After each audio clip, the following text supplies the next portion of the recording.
It was one of the most highly anticipated Hollywood movies of all time.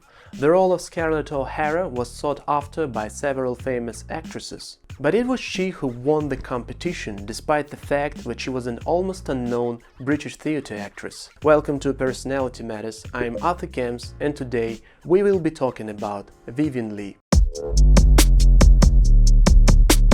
She seemed to know from an early age that she would become famous. At least, that's what she once told her classmates. Later on, she did fulfill her dream and got into the London Royal Academy of Dramatic Art. Marriage put a temporary hold on her career. She met her husband at a ball. His name was Herbert Lee Holman, and he was instantly charmed by the young lady. By the way, she adopted her husband's name to create a more catchy stage name, Vivien Leigh. He was 31 and she was only 18, but that was not an obstacle for them to fall in love and care for each other for many years afterward. The marriage, however, didn't influence her decision to become an actress. Her husband was sure that it was just a temporary interest and that at one point she would settle down, so he didn't worry about that. But her passion for acting was stronger than family bonds, so eventually the marriage fell apart. However, another reason was that she became fascinated with Laurence Olivier, who had feelings for Leigh,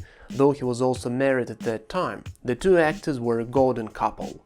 Rather often, they played iconic lovers, like Anthony and Cleopatra, Nelson and Lady Hamilton, Romeo and Juliet. Their performances invariably received high public acclaim. In fact, not only their performances were passionate, they also had a passionate love affair, which led them to leave their families and start their own adventures.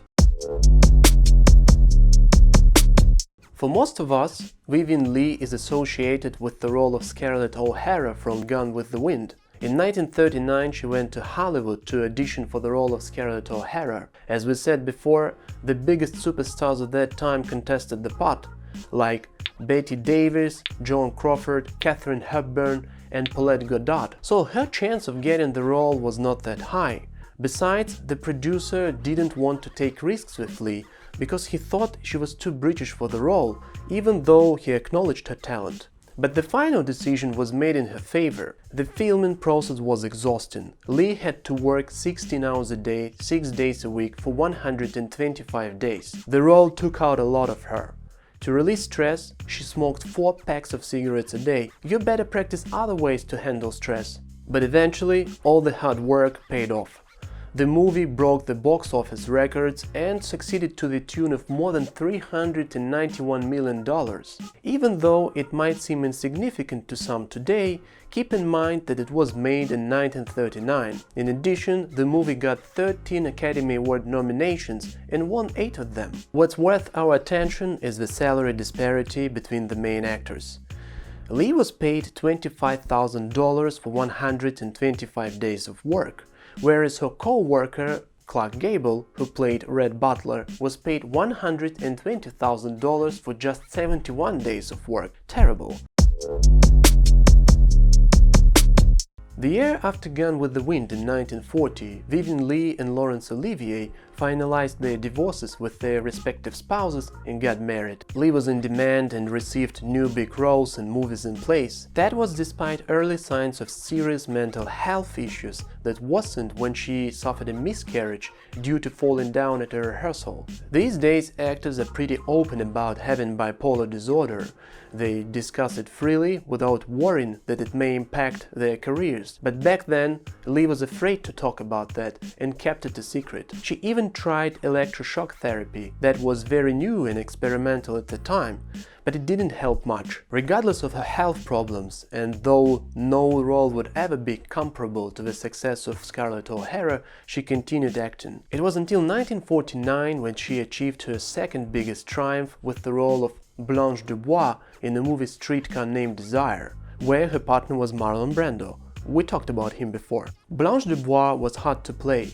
Leigh had to show a character with unstable and fragile psyche that bordered on the verge of insanity. Given her own mental health problems, Leigh was so profoundly impacted by the role that later on, when she was ill, she recited the lines of the character. Leigh struggled with bipolar disorder all her life. Her mental condition deteriorated to such an extent that she wanted to jump out of the plane on her way back to LA. Once there, she had a nervous breakdown. She didn't want to leave the dressing room and loudly recited the lines from A Streetcar Named Desire. She eventually returned to England and was sent to a psychiatric hospital. All that earned her was the reputation of an actress that was difficult to work with. Her marriage with Laurence Olivier ended in divorce in 1960, and he left her for another woman. She also started a new relationship and continued acting till her last days. Vivien Leigh died in 1967 at the age of 53 from tuberculosis. Vivien Leigh was a truly legendary actress who left an enormous legacy. She had an exceptional memory, spoke 3 languages fluently, and was a brilliant dancer. Thank you for watching Personality Matters. We talk about people who made the world. Until next time, I'm Arthur Camps.